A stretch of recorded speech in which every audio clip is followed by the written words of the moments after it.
Welcome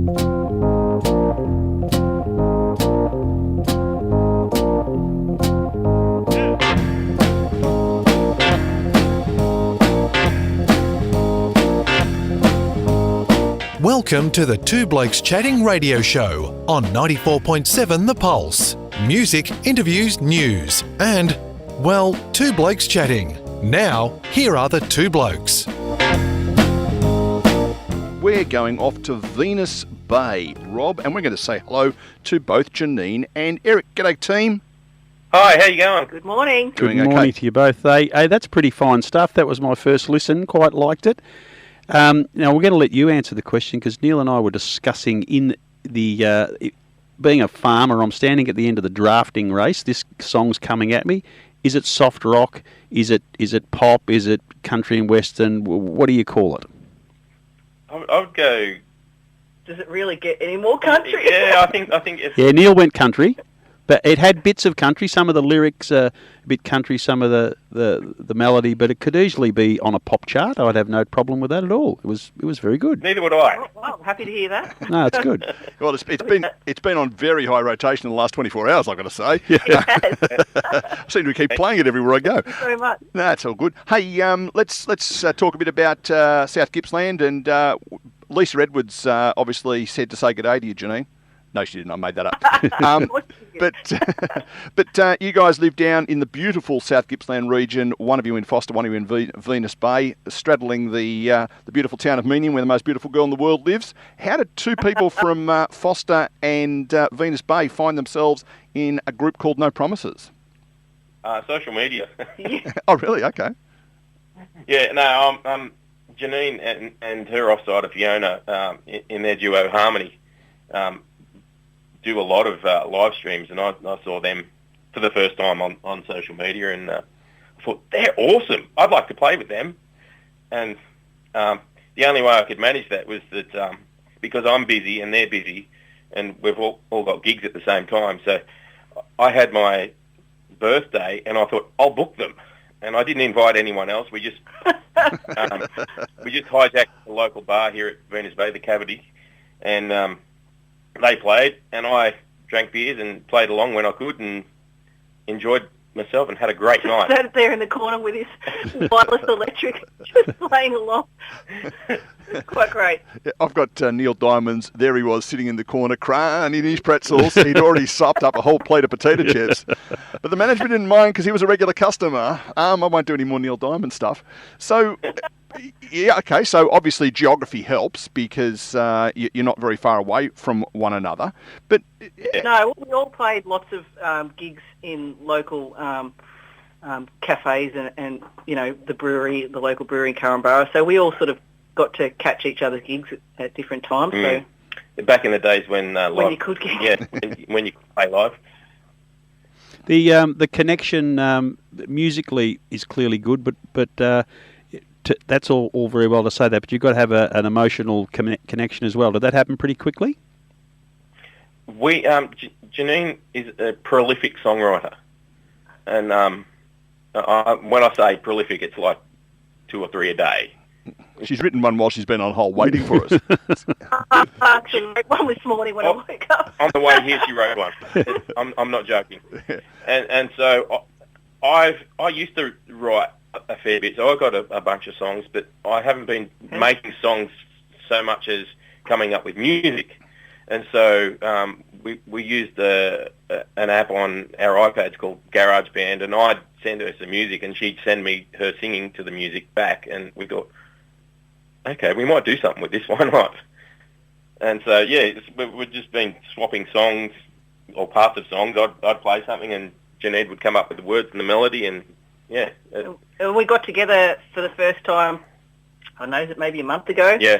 And we sat down and we wrote 5 songs in a few hours. Yeah. They just kept coming. It was just crazy. Yeah, 3 hours it took us to write 5 songs. So in this circumstance, you're trying very hard down there in South Gippsland to make your way in the music industry, but for someone who writes so many songs, is there one that pops out that you'd think maybe you need to attach to someone with some name and impetus in the industry already?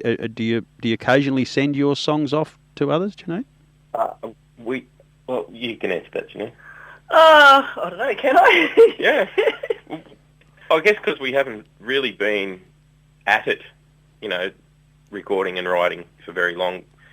So far, we're just trying to record and get all our songs down, and then you come up with plans like that. Once you've got a bit of a foundation, I think. And then once you think you've got the first album sorted, another song comes along. You've got to shuffle the order again. But I actually wrote a song quite a while ago because I don't sort of write one genre. I'm probably more predominantly pop rock. I write with the occasional country song in there. But I actually wrote one a while ago that I always imagined would be perfect for Kylie Minogue, funnily enough. I don't know if I'll ever sing it, but it is just the perfect song for her. How I'll get it to her, I don't know. You should be so lucky. Be so lucky. Yeah, you sort of did there. Those little musical pun just to keep you in the conversation. Well, I think maybe that, and it may even be that you ring up someone like Lisa Redwards and tell her the tambourine story, and who knows what door she could open. But it could be something as simple as that to get yourself to another level, perhaps initially as a songwriter, and once you have some reputation there, come in behind it with the combination. Yeah, true. One of the things that fascinates me, I do a bit of podcasting, right? And it's kind of the spoken version of an album, if you want to think of it that way. It's my level of creativity. At some point of time, you've got to get to a stage where you say, I need to dedicate my time full time to this, rather than I'll do it on weekends and public holidays. What do you do when you're not doing music for paid employment? Are you guys working, or are you in a situation now where you can actually earn $1 out of the music? We'd love to be in a situation where we could earn $1 out of the music. Prior to the plague arriving, I was considering, because I was doing 5 and 6 shows a week, and it was getting a bit much to have a normal job and the music as well. And the thoughts were coming into my head that I should make a decision at some point. And then obviously, we had a lockdown and the decision was made for you. No more music. Yeah. So that's where I was at. Now I've had to pivot and do things like live streaming and recording and stuff like that. And because we haven't been doing that, we've really got to map out a way of how we can make it work.